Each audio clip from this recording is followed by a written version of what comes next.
کر رہے ہیں، ایک دن کہیں کولیپس نہ ہو جائے۔ ہاں، ان کی صحت کافی گر چکی ہے، وزن بھی کم ہو گیا ہے، کھاتے پیتے بھی بہت کم ہیں، ہر وقت مصروف جو رہتے ہیں۔ اب انہیں کون سمجھائے؟ قریب قریب ہر روز ان کے درمیان اسی قسم کی باتیں ہوتی۔ ان کو ڈاکٹر سے اس لیے بھی زیادہ ہمدردی تھی کہ وہ بہت شریف النفس انسان تھا۔ اس کے ہسپتال میں سینکڑوں خوبصورت اور جوان عورتیں علاج کے لیے آتی تھیں، مگر اس نے کبھی ان کو بری نگاہوں سے نہیں دیکھا تھا۔ وہ بس اپنے کام میں مگن رہتا۔ اصل میں اسے اپنے پیشے سے ایک قسم کا عشق تھا۔ وہ اس طرح علاج کرتا تھا جس طرح کوئی شفقت اور پیار کا ہاتھ کسی کے سر پر پھیرے۔ جب وہ سرکاری ہسپتال میں ملازم تھا تو اس کے آپریشن کرنے کے عمل کے متعلق یہ مشہور تھا کہ وہ نشتر نہیں چلاتا، برش سے تصویریں بناتا ہے، اور یہ واقعی ہے کہ اس کے کیے ہوئے آپریشن 90% کامیاب رہتے تھے۔ اس کو اس فن میں مہارت تام حاصل تھی۔ اس کے علاوہ خود اعتمادی بھی تھی، جو اس کی کامیابی کا سب سے بڑا راز تھی۔ ایک دن وہ ایک عورت کا، جس کے ہاں اولاد نہیں ہوتی تھی، بڑے غور سے معائنہ کر کے باہر نکلا اور اپنے دفتر میں گیا تو اس نے دیکھا کہ ایک بڑی حسین لڑکی بیٹھی ہے۔ ڈاکٹر شراڈکر ایک لہجے کے لیے ٹھٹک گیا۔ اس نے نسوانی حسن کا ایسا نادر نمونہ پہلے کبھی نہیں دیکھا تھا۔ وہ اندر داخل ہوا۔ لڑکی نے کرسی پر سے اٹھنا چاہا۔ ڈاکٹر نے اس سے کہا، بیٹھو بیٹھو، اور یہ کہہ کر وہ اپنی گھومنے والی کرسی پر بیٹھ گیا اور پیپر ویٹ پکڑ کر اس کے اندر ہوا کے بلبلوں کو دیکھتے ہوئے اس لڑکی سے مخاطب ہوا، بتاؤ تم کیسے آئی؟ لڑکی نے آنکھیں جھکا کر کہا، ایک بہت ہی پرائیویٹ بات ہے جو میں آپ سے کرنا چاہتی ہوں۔ ڈاکٹر شراڈکر نے اس کی طرف دیکھا۔ اس کی جھکی ہوئی آنکھیں بھی بلا کی خوبصورت دکھائی دے رہی تھیں۔ ڈاکٹر نے اس سے پوچھا، پرائیویٹ بات تم کر لینا، پہلے اپنا نام بتاؤ۔ لڑکی نے جواب دیا، میں اپنا نام نہیں بتانا چاہتی۔ ڈاکٹر کی دلچسپی اس جواب سے بڑھ گئی۔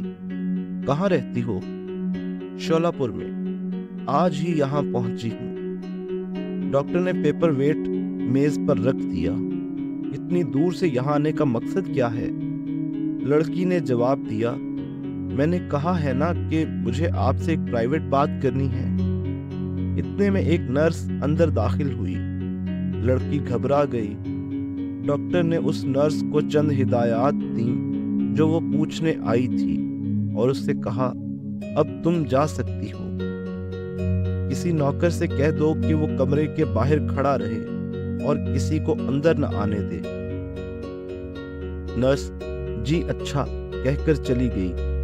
ڈاکٹر نے دروازہ بند کر دیا اور اپنی کرسی پر بیٹھ کر اس حسین لڑکی سے مخاطب ہوا، اب تم اپنی پرائیویٹ بات مجھ سے کر سکتی ہو۔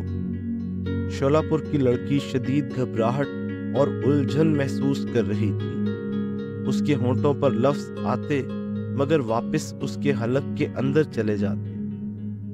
آخر اس نے ہمت اور جرأت سے کام لیا اور رک رک کر صرف اتنا کہا، مجھ سے ایک غلطی ہو گئی، میں بہت گھبرا رہی۔ ڈاکٹر شراڈکر سمجھ گیا، لیکن پھر بھی اس نے لڑکی سے کہا، غلطیاں انسان سے ہو ہی جاتی ہیں، تم سے کیا غلطی ہوئی ہے؟ لڑکی نے تھوڑے توقف کے بعد جواب دیا، وہی جو بے سمجھ جوان لڑکیوں سے ہوا کرتی ہیں۔ ڈاکٹر نے کہا، میں سمجھ گیا، لیکن اب تم کیا چاہتی ہو؟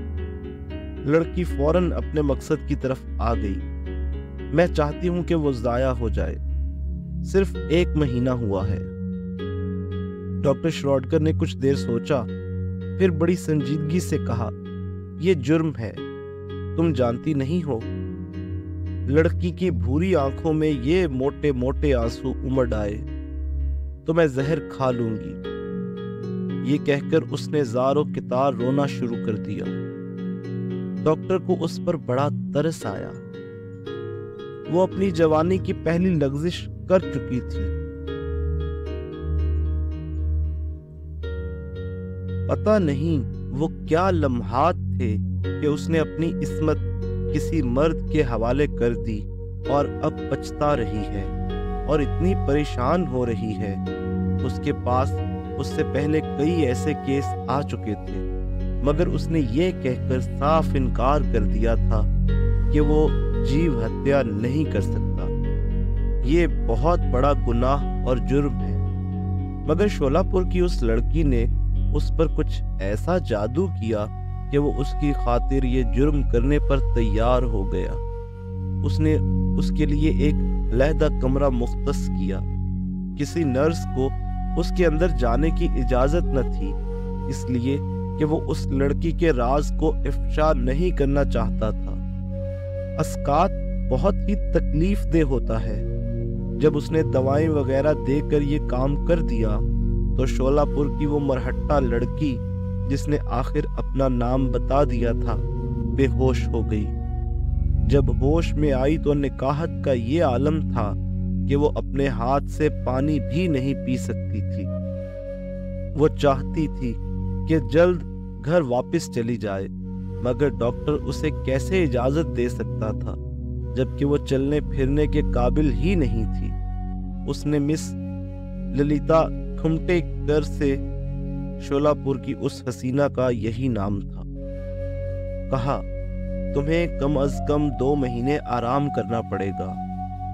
میں تمہارے باپ کو لکھ دوں گا کہ تم جس سہیلی کے پاس آئی تھیں وہاں اچانک طور پر بیمار ہو گئیں اور اب میرے ہسپتال میں زیر علاج ہو۔ تردد کی کوئی بات نہیں۔ للتا مان گئی۔ 2 مہینے ڈاکٹر شروڈکر کے زیر علاج رہی۔ جب رخصت کا وقت آیا تو اس نے محسوس کیا کہ وہ گڑبڑ پھر پیدا ہو گئی ہے۔ اس نے ڈاکٹر شروڈکر کو اس سے آگاہ کیا۔ ڈاکٹر مسکرایا۔